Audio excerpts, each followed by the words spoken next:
ShopRite's free turkey program is back. Spend the qualifying amount between now and November 23rd and get a free turkey. Hold on a second. I'm the turkey and I'm free? But I don't understand. Why am I, the star of the show, free? I'm juicy, I'm succulent, I'm what people look forward to all year long to finally just have the privilege to savor. There's a parade featuring me 60 feet wide floating in the air. Okay. Get your free turkey today. See store or visit ShopRite.com for details.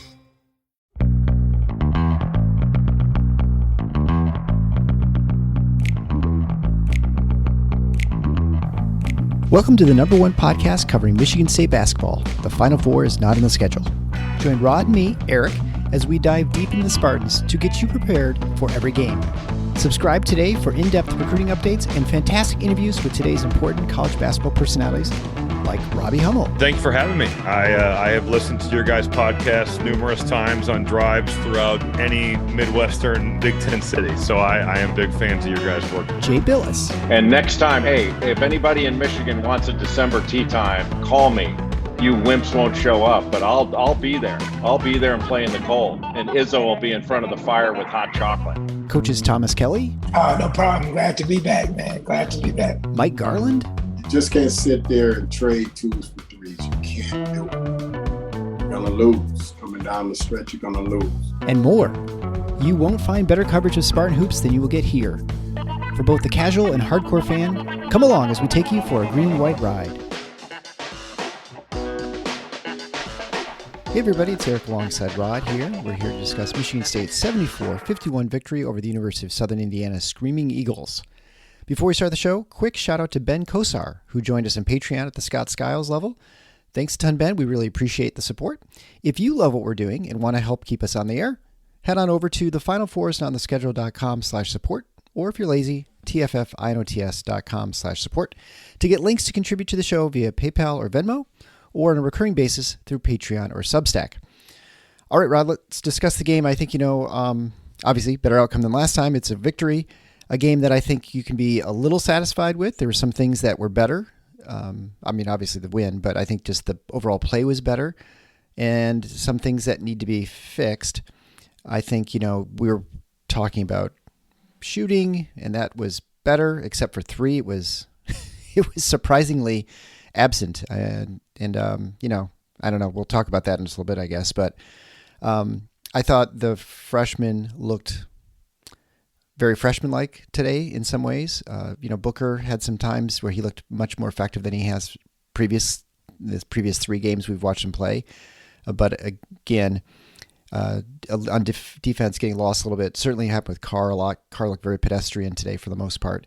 And I felt like those two especially really looked like they sort of would expect it to be able to recover with defensive mistakes, like, come from behind and block people. And I don't know if that's just maybe that's kind of what they could do and fall back on in high school and things like that, because they're so overwhelming athletically and with their size. But I think overall, this outside of AJ, I think everybody looked a lot better as far as the starters go. But I'll let you take it from there, I guess, and give us your thoughts and generally overall about the game. Really, I mean, there were some things that were positives. I thought the defense that they played in the first half was actually really good. Yeah, I agree. And yeah, it's Southern Indiana, but it doesn't matter. Any D1 team, you hold them to what they have at halftime, 14 points. 14 points, yeah, 37-14 at half. And you could see it if you were watching. I thought they were much better on ball screens than they were against James Madison.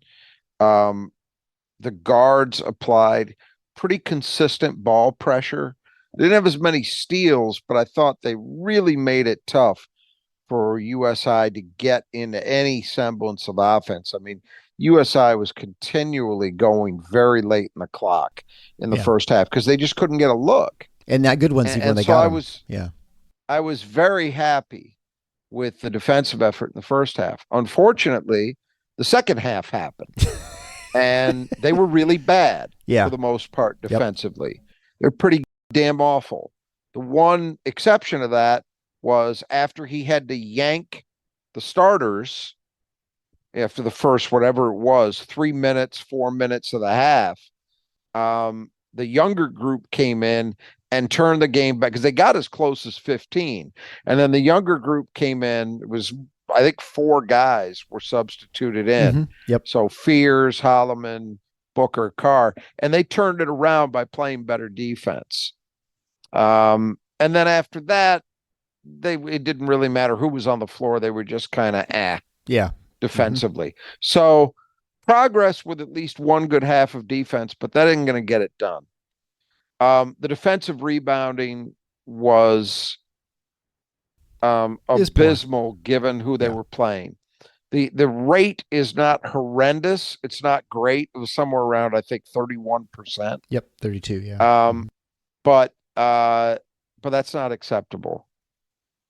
And unlike the James Madison game, they had very little in the way of offensive rebounding in this one to at least semi-compensate. I think. Well, we're gonna hit this when we get to the keys, but I'm about at the point where I've concluded that what we'd hoped for, which was that AJ Hoggard as a senior, having gone through that tournament run, maybe, okay, he's finally figured it out. Mm-hmm. And he had an impressive summer by all accounts. Yeah. Did very well at the Chris Paul camp. It really good. We've got 4 games now, counting the 2 exhibitions, and he hasn't played worth it in any of them. To be blunt. Yeah. So I'm past believing that he's figured it out. He hasn't. And unless that happens, this team's ceiling cannot be reached. People are going to focus on things like perimeter shooting, which I get. It's a problem. Mm-hmm. But you know what part of that is? I'm going to tell you. Part of that is your damn point guard isn't creating enough good looks for people. Now, the shots they took were good looks and they didn't fall. But they didn't attempt very many. No. Because they didn't get very many. Because their point guard isn't getting into the lane, forcing defenses to contort, and then finding people. He's not doing that. He's doing a terrible job of it. I think he had 4 assists, 3 turnovers today. Come on. Yeah. Come on. And he's not scoring on top of that. So I'll tell you this. I mean, I don't think Izzo is ready to cash it in by any stretch with him. But what we saw today, for me, I would very much be looking to accelerate the development of Jeremy Fears. Mm-hmm. That's where I'm at. Because I've officially had enough. I don't know how. I don't get the sense that the fan base is where I am, because there's still way too much focus on Malik Hall's shooting, which is so far beside the point of what is ailing this team offensively. Yeah. And frankly, overall, you start at the point. You have to. For any team, that's true, but especially for Michigan State. And so when that guy is not engaged, when he's not locked in, he's not doing the things he's supposed to do in terms of making others better, they're going to struggle. And that's where they're at right now. I would make a good argument that the best they looked tonight were stretches where Jeremy Fears was running the team. So, to me, he had 5 assists, no turnovers. He's got miles to go. Don't get me wrong. But, it's not going to frustrate me watching him, because the mistakes he makes are ones where he's trying to make it happen and then hopefully learning from it. I've now seen 3+ years of no learning. And just speaking for myself, I'm tired of it. Yeah. I'm just tired of watching it. I really am. And if that doesn't change, now look, do I think that he can figure it out and maybe get to a point where we have a stretch like half a season where he gets it done? Yeah, maybe. You can't rule that out. But Robbie, you didn't have the benefit of watching the broadcast. Robbie Hummel said he during that stretch to open the second half, and this isn't all AJ, but you know what? Once again, he's the point guard. Yep.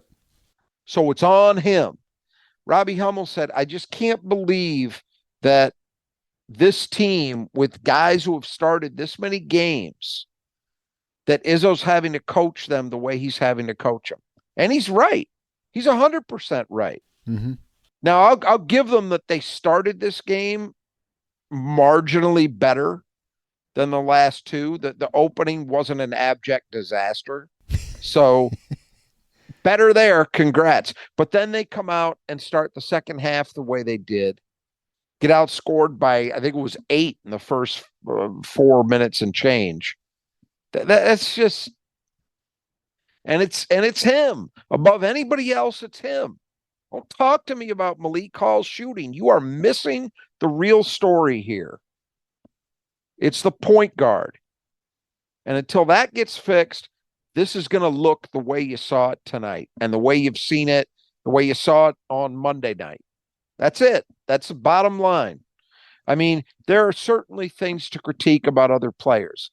You know, Jaden Akins was better in some ways today, but he's still got a long way to go before he can match what I know my expectations were for him this year. He hasn't been close to those yet. Malik Hall, I thought, was better. He was much more aggressive in some ways in this game. That was good to see. But you know, he's got to be able to hit some shots. He doesn't have to be Joey Hauser, but he's got to hit some jumpers. Yeah. And there's no denying that he looks out of sync. So that's got to change. And I don't know. I sure hope it's not a situation where it takes until the Christmas break to address that, but it might. So that's got to change. You know, and that I thought Mahdi was better tonight. Really good from the free throw line. Yep. Did some positive things. I thought he was much better defensively. So I don't have big complaints about him. And look, Tyson Walker has been lights out now. If you look at these first two games, he's so clearly their best player that it's not even close. I mean, he's getting to the point that I'm really ready to say, well, I don't know that it'll be quite on this level because he's a different player, different size, etc. But it feels to me like he could be gearing up for a Denzel type senior year. Yeah. He could be on that path because, you know, I think he scored 15 tonight. Yeah, 14 he didn't points. Play that. 6 to 7 from the field. Much. Yeah. Yeah, he didn't play that much. You know, the back is what was an issue today, not the shin splint stuff that's been talked about. So hopefully that's something that is going to resolve itself with a little bit of time. But you know, I come back to it again. If your point guard's not right, you're not right. Yeah. And MSU's point guard is not right. So that's where it begins for me. And I think anybody who doesn't start there is kidding themselves. They're getting distracted by shiny objects and they're not paying attention to what really matters most. Really. I mean, that's true. A fan base of crows. So, you know, it's interesting. Hoggard played 21 minutes. Fierce had 18. And it felt like, especially in the second half, I almost wonder if Fierce played more minutes. I think he probably did. He ended up sitting the last minute, you know, when Davis Smith was taking over. Well, he deserved to. Yeah. I know that much. Well, it's no question. I mean, I do think they opened well, and I think AJ played really well the first 4 minutes or whatever it was, and then it was kind of like, you know, what we've seen the other games, and it's. Well, in the first half, I think it was the reverse of what happened in the second half. I think the first half, the starting group got out of the gates acceptably. Mm-hmm. It wasn't lights out. They didn't bury these guys, but they played well. And then he came in with the younger group, and that's where it got discombobulated. That's where those guys weren't together offensively. Yeah. And it bogged down a little bit and really didn't get fully back on track until some of the veterans started coming back in. Yeah. He definitely got in the second half. They sort of that complaining sort of, being upset with his teammates. I'm with you. I mean, he is very frustrating to watch because, especially if you watch Fears, who comes in and you consistently get like maximum effort and, positive energy. And yeah, he doesn't do everything and he messes up some defensive assignments, etc. But I mean, for the positives he brings are I think vastly outweigh the negatives that he's bringing at this point. So yeah, at some point you've got to make a decision, I guess, if you're Look, Izzo. I want to be perfectly clear. Doing something like giving Jeremy Fears 25 minutes a night, and reducing AJ's minutes. That's not a formula that I expect would put Michigan State where we all hoped they'd be this season. Yeah. So do not confuse what I'm saying with say, well, look, Jeremy Fears is the answer, folks. No, but the only answer for that equation is AJ Hoggard playing the way that he's shown to be capable of at times. And if you're not going to get that consistently, then you know what you're reduced to? What you're reduced to is basically where this team was last year, where you hope that he catches a wave at the right time. Yeah. That there's no excuse for that. That's not where they should be. That's not where he should be. This isn't a talent deficit. It's not that. But it's hard to figure out, right? I've had it. I've had it. I've reached my limit with it. And I'll tell you what, Tuesday night, if he doesn't show up, he's going to get punked and embarrassed. Yeah. So he'd better figure it out over the next 3-4 days. Yeah, I just don't understand, because everything, everything we heard of the summer and we saw the end of the NCAA tournament, but it's not, it's easy to forget that 3 games before in the Big Ten tournament, he was atrocious, right? That game against Ohio State. And so, and that was an outlier because, to be honest, he had been pretty good. Yeah, down the AJ stretch had been there, playing pretty good basketball. Yeah. For a lot, basically the second half of the Big Ten, and then he had just that absolute disaster against Ohio State, and then bounced back for a great 3-game run. But that's what I'm talking about. When it's your senior point guard who's supposedly all this and all that, man, you're not looking for. Well, I just hope he's catches fire. I hope he's on. That's not that. Come on. Yeah. That's not the standard, And if he's not going to play to the standard, they got other guys who can play. I'm just, again, I'm not, I want to be very clear about this because people have a way of selectively hearing. I don't think that Izzo is going to do what I would be sorely tempted to do. And since he knows more basketball than I've forgotten, or has forgotten more basketball than I've ever known, that's probably the right thing. Mm-hmm. I'm just saying from the standpoint of someone who's watched a lot of really, really, really high level point guard play in this program over a long, long time, I know what I'm seeing. And I'm not seeing that. And the fact that it's a senior who started the games he started and has shown what he's capable of, that's incredibly frustrating to watch. It's not the only problem this group's had or got, but it's a big one. And it impacts a lot of the other ones. Believe me, it does. Yeah. I'm not even getting into the fact that your 4th-year point guard apparently isn't any kind of leader either. I'm not even touching that. I think that's pretty clear. It's, I think, been that way for, the that's been the way for a while. And again, we just Yeah, keep hoping but that he it's- matures into it, and it just hasn't happened. Yeah, but as I say, I'm done saying that.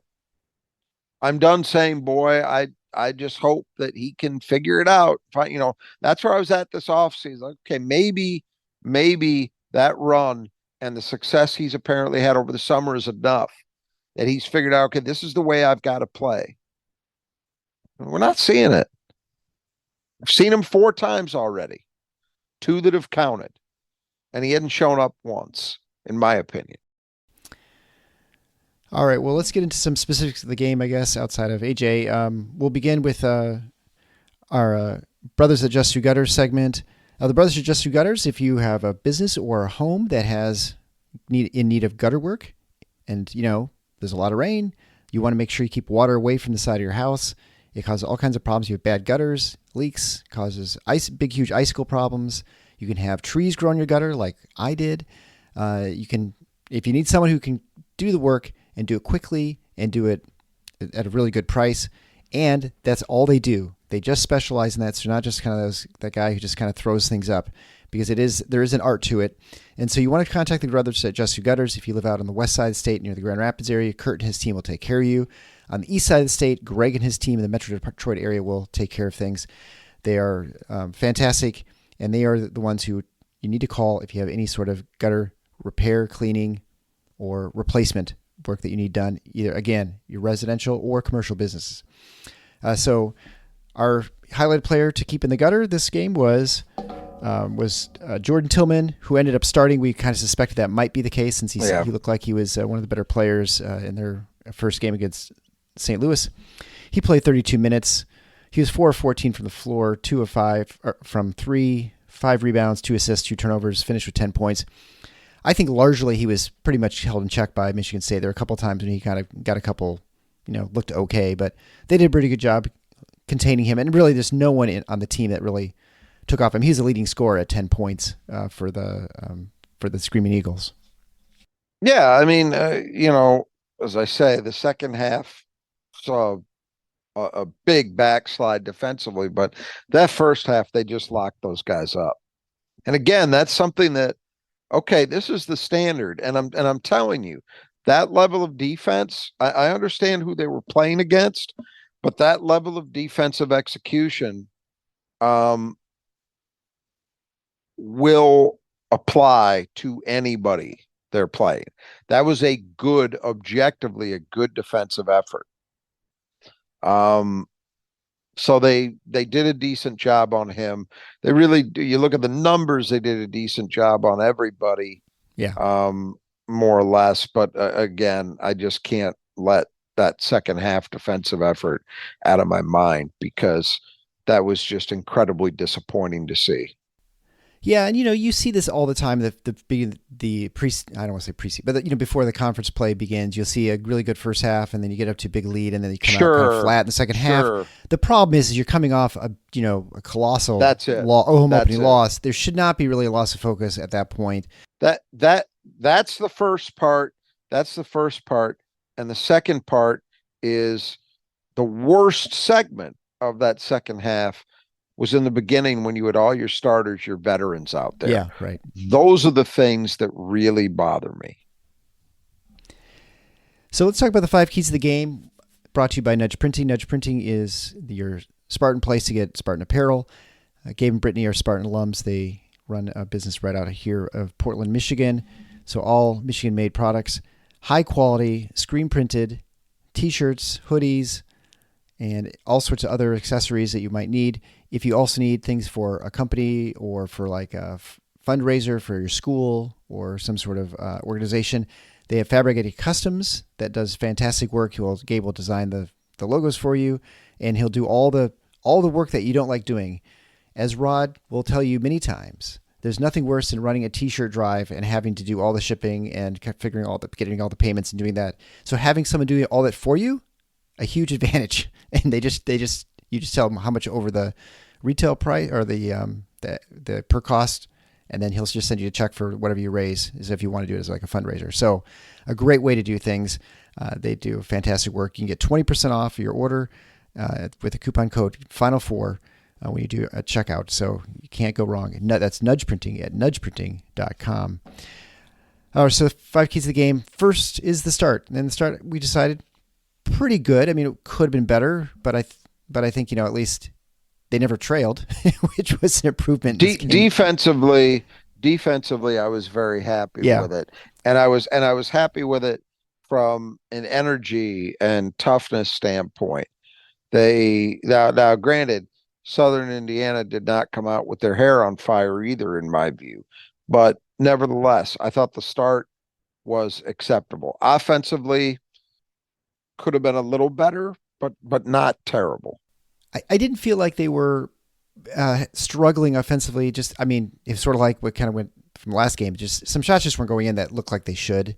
And so, it looked like the regular offense was, the offense looked like it was running normally. Things just weren't falling. That, but also part of what made it disjointed was they were getting fouled a lot early. Yeah, that's true. And so it never, even if you're hitting your free throws, it just doesn't ever feel like you're really humming when you're getting hacked and you got to go to the line. And, that, to their credit, they really stepped up and and cashed in their free throws. But, that in any event. Yeah. Yeah, that was very encouraging after the performance against JMU to actually hit 82% free throws, and from everybody. It wasn't like just your guard shooting or something like that. It was Madi and even Carson Cooper contributed. It's pretty much just Cohen Carr who had struggled out there. He got fouled on that 3. So second key to the game is AJ. So, and I don't know. Is there more to say about this? I think I think probably that everything that can be said about, except that it's disappointing. 2 for 7 from the floor, and just missing at the rim. Missing layups that, not even with any just contact.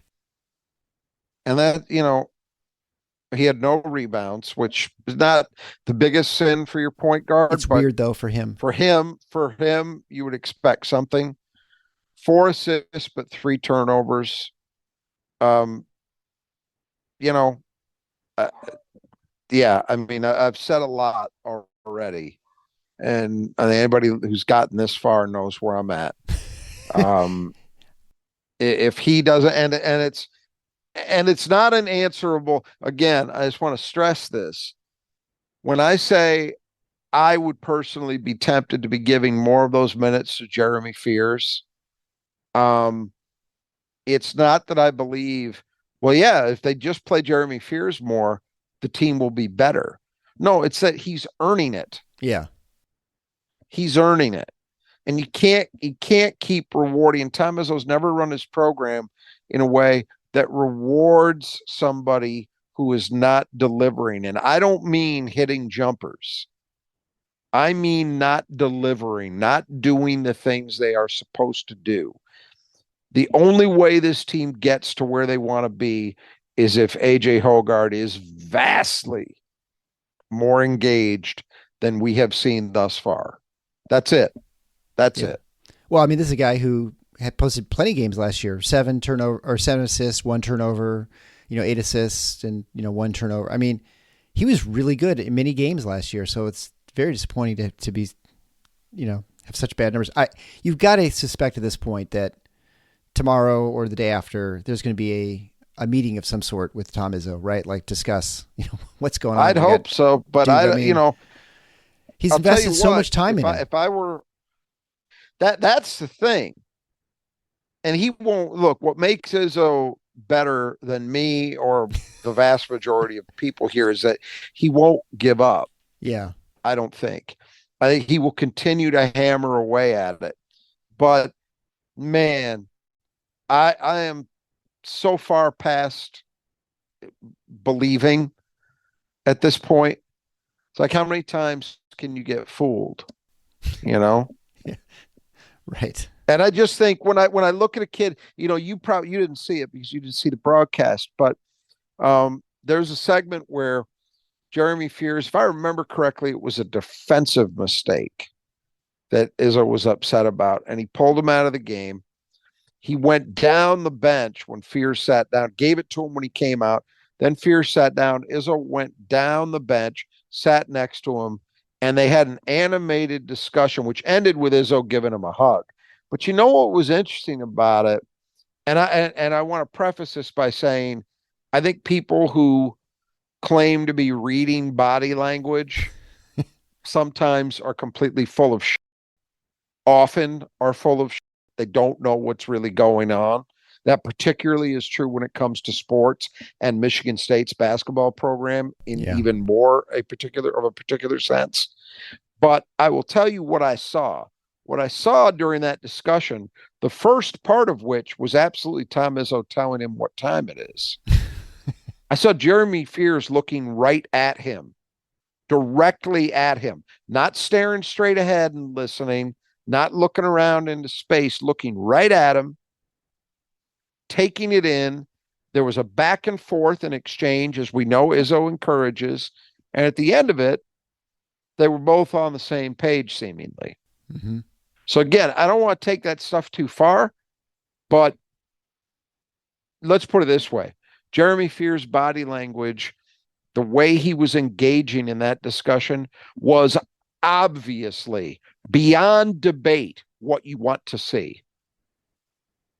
You could argue that some other stuff might not be as bad as it might look, but this clearly looked exactly the way you want it to.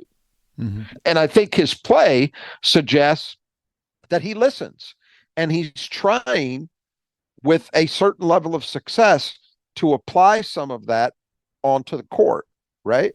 Yeah. So, I just, again, man, 5 assists, 2 steals, 0 turnovers. I can live with that. So number 3 key to the game was seeing some shots drop. And this one, I'll say it's this is a part victory in the sense that the free throws fell 82% mark of the free throws, but the other part of the three is, just not, 1 of 11, 1 of 9, with regular players in the game. Not good. They didn't have I think the first 3 they hit was the 5 minutes left in the game. I think Walker sort of intentionally looked like he was looking for a 3, like looking for an opportunity to shoot a 3. He did. Well, they ran him off a pin down. Right. And Robbie Hummel was another thing he was harping on the broadcast, and he's right. He said, you're going to see an endless amount of pin down screens. So that what he's talking about are those plays where you see the guard kind of near the baseline, and then he comes off a screen either to the wing or to the 3-point line. And Walker, in that case, got outside the arc and it was very, very quick and fluid. The pass was on time. He went up, bang. It was good to see it, because if they'd posted an offer after a game where they went 1 for 20. Now, there was a stat that was posted at the end of the game. It said they are the first Division I team since, I believe it said since at least 2002 to only make 2 3-pointers over their first 2 games. Yeah. Oh. So they set a record for futility. And that, which, if you would have told me at the beginning of the season that this team would do that, I would have been floored. Look, let's start with the free throw thing first. Let's start with the positives. What was really good was not just the 82%, but Carson Cooper, 4 for 4. Exactly. Mady Sissoko, 7 of 8. Malik Hall, 6 of 6. Those are your big men. Those are guys who you expect are going to be there a fair amount. So it's important that they are able to deliver. And they did today, after at least the first 2 of those guys I mentioned kind of struggled against James Madison, particularly Carson. So that was really good to see. Want to know another disappointing AJ Hoggard stat? No free throws attempted tonight. Right. What does that tell you? Yeah. What world is there where that can happen and you say, well, he played well? It's just, come on. So the guy really, it was the youngster, Cohen Carr was 1 for 3 and Xavier Booker was 0 for 2 at the line. You take those 2 guys out and MSU was incredible. Yeah, right. In terms of their percentage. So that was a step forward. That's no surprise. I expect this to be a good free throw shooting team. I believe that it will be. Now to the 3-point shooting. They were good looks. Yep. So that's the first thing you say is, all right, they were generating good looks. Tyson Walker, I don't worry about. That's Jaden Akins, even though he's had 2 games where he's just come up and he can't buy one.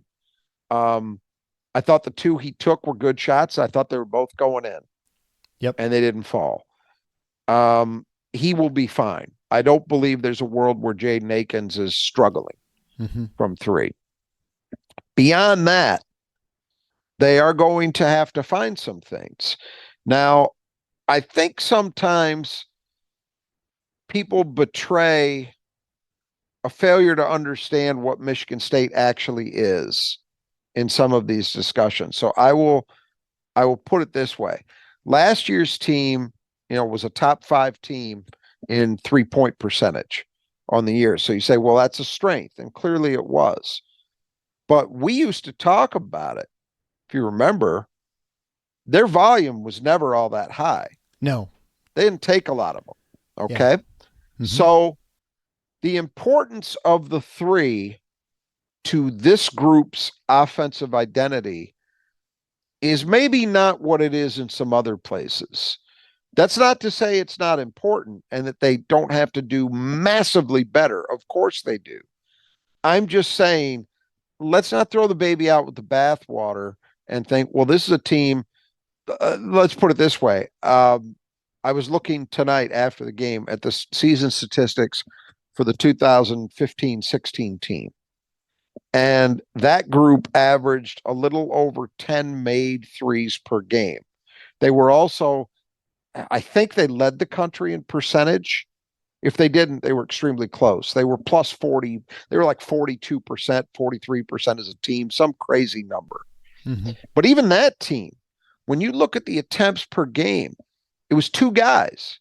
It was Denzel and Bryn Forbes. And then after that, a whole bunch of guys with 1.2 attempts per game, 0.9 attempts per game.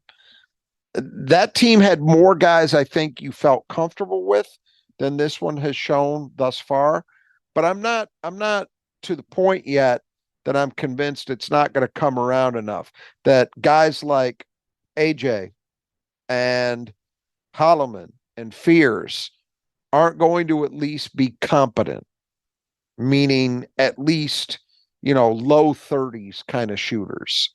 Malik Hall, I understand he looks out of sync. I get it. That's got to change. I'm not yet sold on the idea that he won't be better. So I think there's support there, but truthfully, Tyson Walker and Jaden Akins are going to carry the load in that area because they have to. And that's not unusual for Michigan State. Michigan State's never had a team in the Izzo era that I can think of that just had a whole slew of mad bombers. Right. Yeah. They just have State. You may look at this team and say, well, they've got all these great guards, but that doesn't have to mean everybody's taking 4 or 5 3 attempts a game, And truthfully, Izzo's offense has never been oriented that way. Izzo's offense, for better or for worse, and a lot of analytic people don't like it, but he's got a lot of wins, so keep that in mind. Izzo's offense very, very often is designed to get shots inside the arc, and I don't mean post-ups.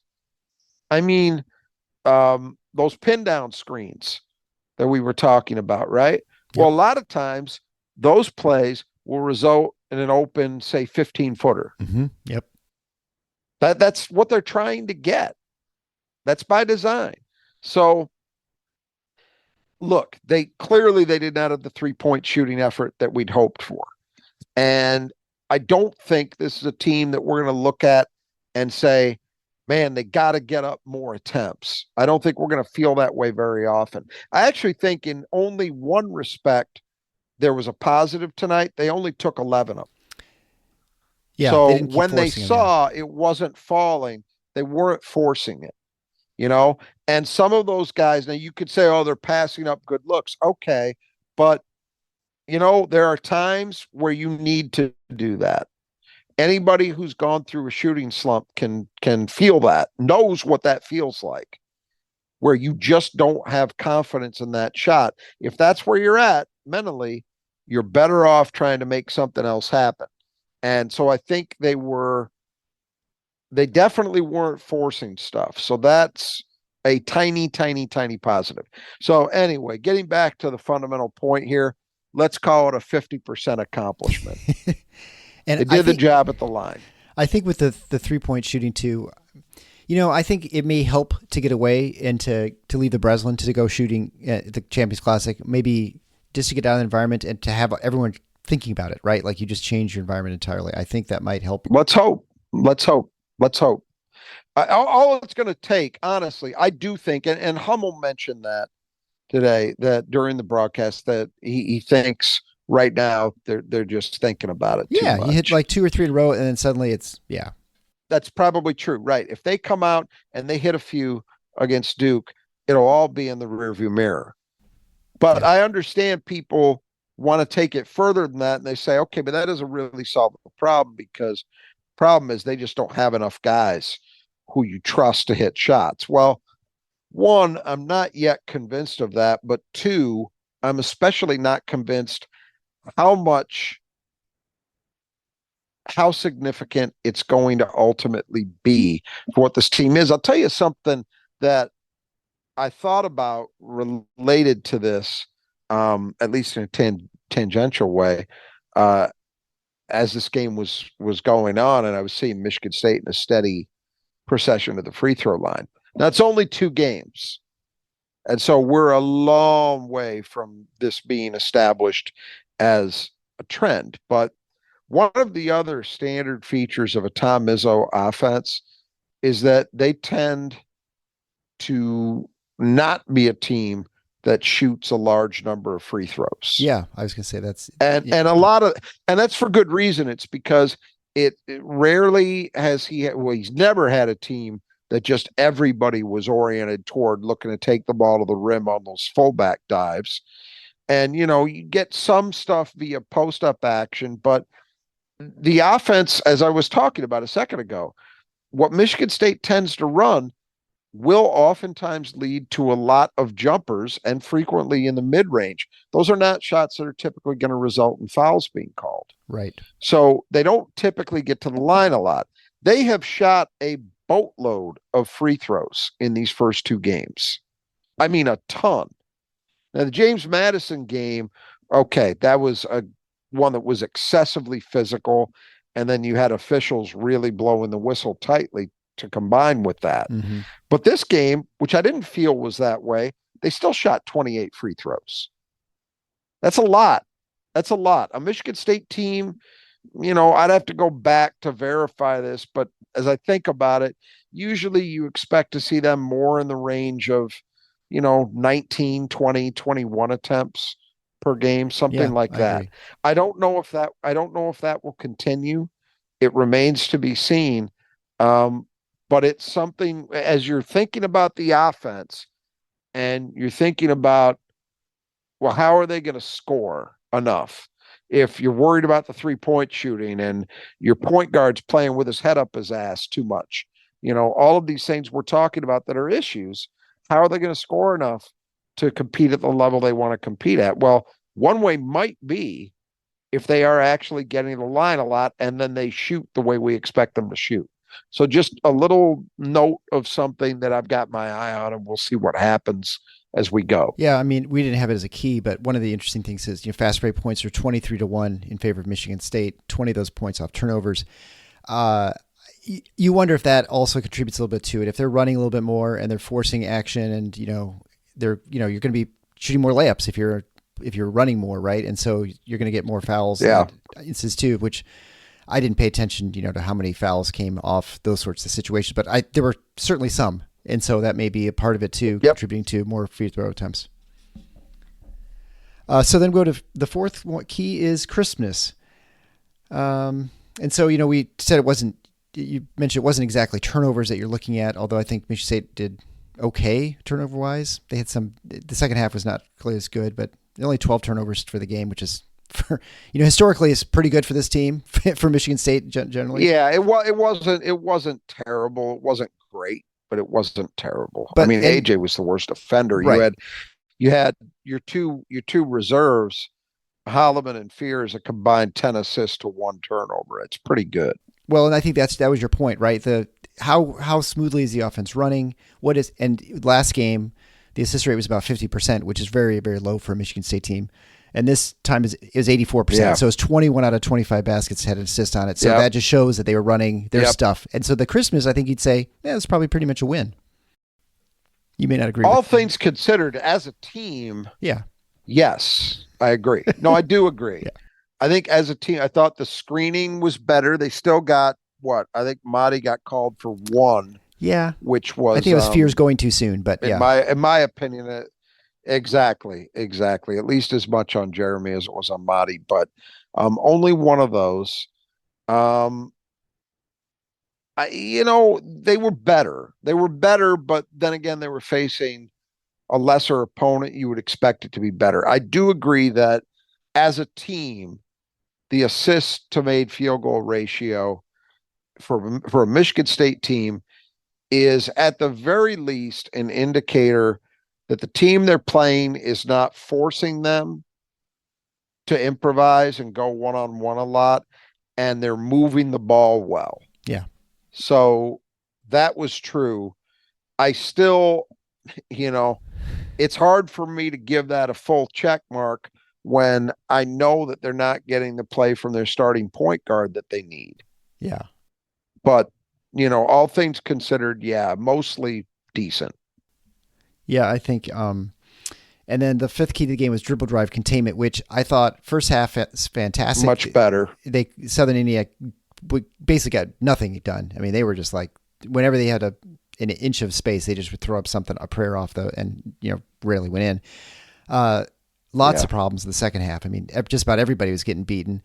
And especially the freshmen, they really looked like they were totally lost. I couldn't believe how many times Carr had guys dribble past him. I'm like, this guy's super fast. I don't understand what's going on. Yeah, and he also got taken advantage of on some off-ball stuff too. Yeah, which is there's going to be a learning curve. Yeah, that's and that's the thing. That's one of the things coming out of, and I know I sound like a Malik Hall diehard here, but the truth is, for all the complaining you can do about Malik, and I get it, the inconsistency bothers me too, but there is a big difference in terms of just defensive awareness between him and Cohen Carr right now. Yeah. Now, I think Cohen Carr gives you certain things that nobody else on this team can. And so might there be at a certain point an argument for his role expanding? Yeah, there could be. I don't dispute that. But I would say part of the equation there is if you're doing that, you've also got to be willing to live with what you're going to give up defensively until he figures it out. And I think he will, but right now he's not there. And this one it's funny because the opponent was lesser. And I don't think, even apart from talent, I don't think they ran stuff that was as good as what James Madison did, et cetera, et cetera. But he individually was much more exposed defensively in this game, in my opinion. James Madison was really those 2 late possessions that they sort of picked on him. But and you know what's going to happen is other teams, believe it, see this. And so I would expect on Tuesday night, I don't know yet who Cohen will be guarding, but whoever he's guarding, I would expect Duke will try to run some stuff for that player and try to see if they could take advantage, So Cohen's going to be the guy who provides a reason why that stops once he figures it out. But I think overall dribble containment was better in this game. Yeah, it was better. You can argue about how much better, but it was improved. Yep. And then finally, just some other things I think just to mention, from a rebounding standpoint, wasn't a key to the game. Not good. the Southern Indiana had 32% offensive rebound rate. Michigan State only 22% in a game you thought they really should have gotten some stuff done. I'm not quite sure what the deal is if people are leaking out too soon. The only thing I'll say about I think, you know what? I don't think that was it in this one. That's been an issue, but I think that was an issue in the Hillsdale game, if you remember. Yeah, right, for sure. I think in this one, they just didn't. It was another thing. I keep bringing up Robbie Hummel, but he's one of the best color analysts out there, and he was really on it tonight, I felt. They just didn't find a body tonight. Yeah. The stuff they were giving up was around the rim. It wasn't mostly those, the ball kicks 15 feet out and it's just a guard scoops it up. They just weren't checking out under the glass, Mm-hmm. and under the rim rather. And it was disappointing. And that was across the board. The one guy I'll say, Jaden has not been nearly the guy I think he's capable of being, but the one area that he really is getting it done thus far is on the boards. He had 11 the other night, I believe, and he had 7 tonight. 18 so through 2 games, he's averaging 9. Yeah, 9 boards a game is pretty damn good for your wing. So he's at least showing signs there that he's upping his game in that area. I think that, hopefully we'll start to see the other things show themselves. Well, his defense was better too today, right? I mean, at 4 steals, it was. He was very active, and he was better. And he was better offensively. Yeah, he was better, and he was better offensively. I mean, look, 13 he was points. 5 for 10 from the floor. Yeah, so he wasn't bad. He was 3 for 3 at the line. The only thing he didn't do is he was 0 for 2 from 3.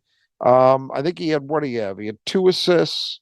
Well, he did have 3 turnovers, so there were issues there, but it was a step forward for him. He looked better for sure. But he did. But we're holding him to a very high standard because I still believe, even though Tyson Walker is off to about as good a start as you could hope for, especially considering he's not even 100% physically right now. But there's a world where Jaden Akins, I do think, could be this team's best player. And he hasn't reached that yet. But there are some positives, and rebounding is one thing worth talking about there. The other guy I think you have to talk about in that area, Madi Sissoko. He was really good. Double digits, 10 boards, 4 offensive. That's pretty good stuff. Yeah, he was very, very good, I thought, this game. I mean, he played within himself. Yeah. I don't think he lost any boards. I don't remember moments where he got to one and then it got knocked loose. So that may be where his improved strength is showing up. I don't know. There's definitely that number 4, and I'm trying to they didn't have any names in the back, so Coswell, I guess, would trying to post him and push him. And he could not move. He could not move Marty. Right. Now they left Marty by himself, and so that guy sometimes got shots off and they went in, but but those are shots you can live with. Yeah. It was like a fade away from 10 feet from a guy you don't think, okay, if he hits it, fine. Yeah, I didn't have a big problem with that. All right, well, I think that's pretty much wraps it up, I think. Any final thoughts before we head out of here? Well, look, despite my general tone here, I am not going to be surprised if we see a dramatically different looking, in a positive sense, Michigan State team on Tuesday. One, I've seen this before. 2, we watched this team play a very, very good Tennessee team, who I believe certainly is a team you can look at this stage as a peer of a team like Duke. Mm-hmm. And we saw Michigan State be right there. So I don't for a second believe they're walking into a situation where, hey, there's no way they can compete. No, that's clearly not true. But some things have got to change. There's some things I think, obviously we know from a production point of view, they got to shoot the ball better from 3. There's, I mean, that's Sure. Yeah. stating the obvious, right? They've got to be more consistent than they've been defensively. Those things are true, but it's I'll call it attitudinal stuff that's really the great unknown. But it's not going to shock me if AJ Hoggard steps up and shows out. It won't. Mm-hmm. I've seen it. I've seen him do it many, many times. And if he does it against Duke, we'll all be celebrating, myself included.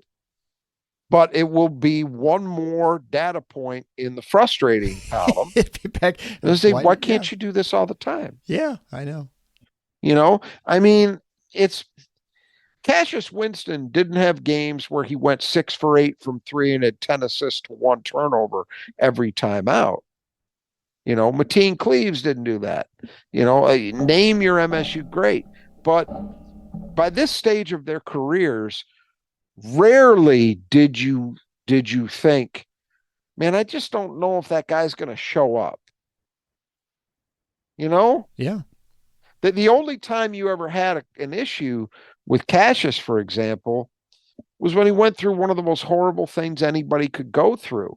And it's to be expected. But the fact that he rallied off of that is a testament to how great a player and how strong a person he is. But even then, there weren't many times where I looked at it and said, boy, he just didn't show up. Yeah, you never questioned that. That was never, yeah. So that's where I'm at. And to some extent, and I hope listeners know that, to some extent, this is venting. But I do think there's some seriousness to it as well regarding the point guard situation. So I hope we see something markedly better next Tuesday, because it needs to be if they're going to win that game. Well, very interestingly, Duke's next opponent before they play Michigan State is Arizona, and we'll be playing Arizona around Thanksgiving. That's so tomorrow. Kind of similar opponents here. So that ought to be a hell of a game. I mean, it really should be, because both of those teams, a lot of talent, and it'll be very interesting to see how that one pans out. And also a slight helpful thing is that James Madison went down to Kent State and they beat Kent State. So James Madison's 2-0. They won in double overtime. They beat, and I think Kent State's they? I thought they lost. No, they won double overtime. So they won. Wow. I did see they scored 5 points in the last 3.8 seconds of regulation. Yeah. Send it to overtime. Yep. They came back and tied it up. So that's good for Michigan State. I mean, I think they might be, they might be one of those teams. And look, they're a good team. This is not, in my view, this is not a Florida Atlantic story. No, I don't think they're that good. They're a good mid-major. But you're right. It's you want that to not appear. The problem is it happened at home, so it's hard for it to not ding you to some extent. But I hear you. Yeah. So anyway, that's helpful. We'll come back in a few days and we'll have our pregame for Duke, and it starts to get real now. Although it's we'll see a lot of these things get sort of cleaned up hopefully by the Duke game. And sometimes, like you said, we see that they have these problems against the lesser than opponents, and then you kind of figure out where you really are.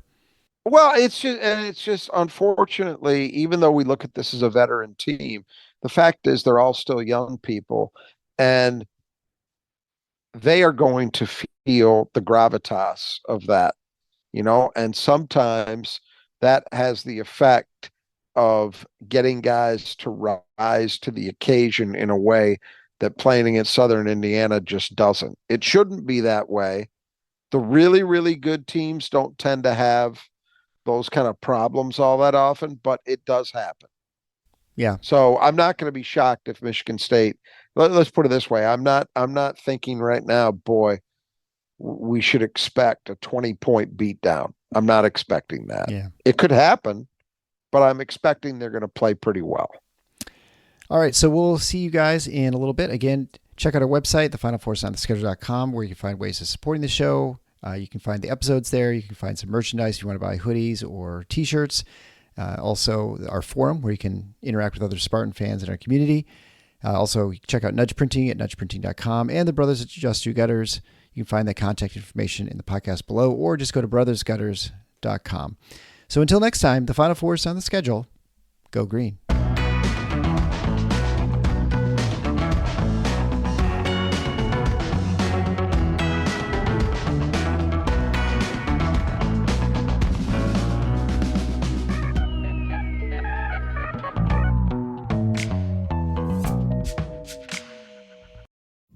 Ew, gotta get rid of this old Backstreet Boys t-shirt. Tell me why. Because it stinks, boys. Tell me why. I've washed it so many times, but the odor won't come out. Tell me why. No, you tell me why I can't get rid of this odor. Have you tried Downy Rinse and Refresh? It doesn't just cover up odors, it helps remove them. Wow, it worked, guys. Yeah. Downy Rinse and Refresh removes more odor in one wash than the leading value detergent in 3 washes. Find it wherever you buy laundry products.